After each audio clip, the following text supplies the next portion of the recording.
Welcome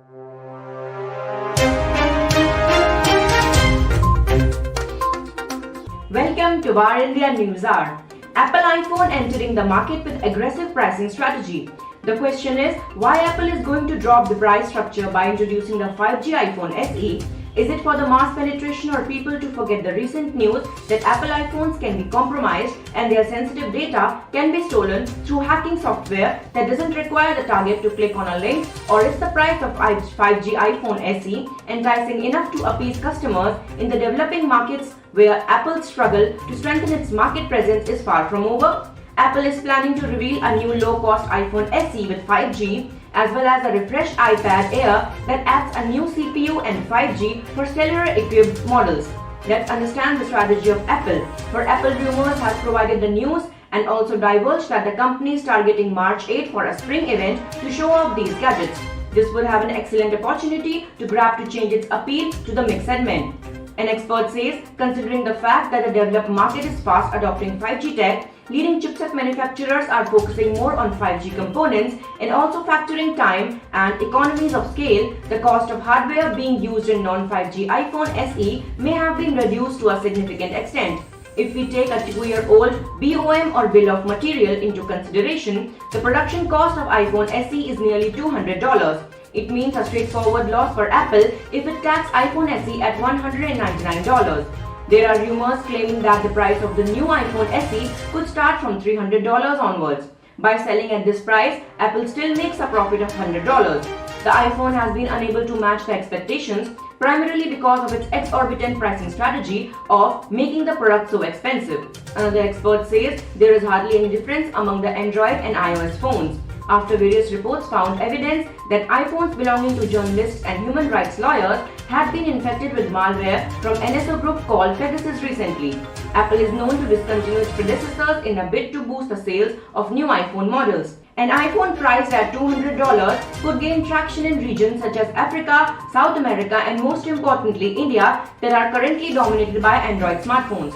The move will add millions of price-sensitive customers who are still maintaining distance despite being highly impressed with the features of iPhone to the Apple ecosystem. Besides, it will make an entry-level iPhone extremely profitable for Apple over a long haul. But to date, Apple has stayed away from this approach for reasons best known to the leadership team of the company only. The decision to launch the $199 iPhone SE will also provide Apple with an easy solution to its iPad Touch dilemma. However, the move will throw up a challenge for Apple to revisit its uncompromised term. It is a game of volume that comes to compensate for Apple's loss or profit. Finally, launching a $199 iPhone will open a huge opportunity for the growth in developing markets, which are huge by the numbers of smartphone users, and it will give a strong competition to Samsung and Chinese brands such as Xiaomi, Vivo, and Oppo, which has been one of the biggest success stories in the recent times. Let's look into today's headlines in VARINDIA. Nationwide suffers software failure for payday payments. Nationwide customers have reported problems making payments after the billing society suffered a software failure related to the faster payment service. The problem occurred on what is payday for many, with customers experiencing some issues regarding online banking and mobile apps.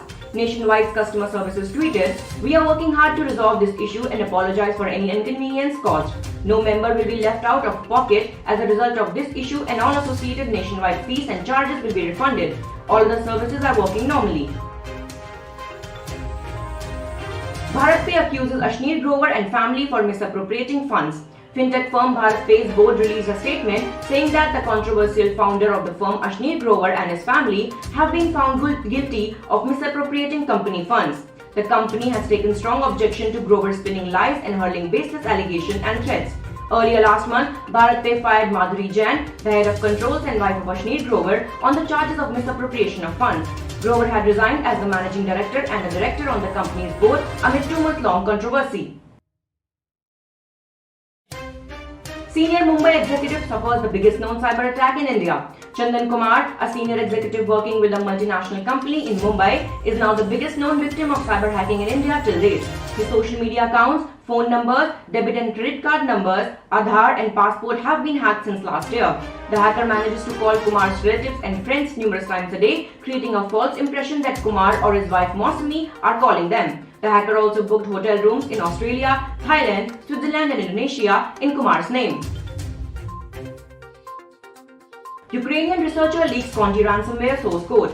A Ukrainian researcher who recently leaked tens of thousands of chat messages belonging to the operators of the Conti ransomware has now published the malware source code. The same researcher leaked another 107,000 internal messages, and after that the source code for multiple Conti tools, including the group's administration panel, the Bazaar backdoor API, as well as the Conti ransomware encryptor, decryptor and builder. The media speculate the leak will be a major blow for the ransomware gang's reputation, which could result in affiliates moving elsewhere. Oracle halts operations in Russia. Business software giant Oracle Corporation has suspended all operations in Russia, while rival SAP SE announced it would pause all sales in the country following Moscow's invasion of Ukraine. Oracle elaborated on its tweet, which said the company has already suspended all operations in Russian Federation, while in a blog post, SAP called economic sanctions against Russia an important mechanism in the efforts to restore peace.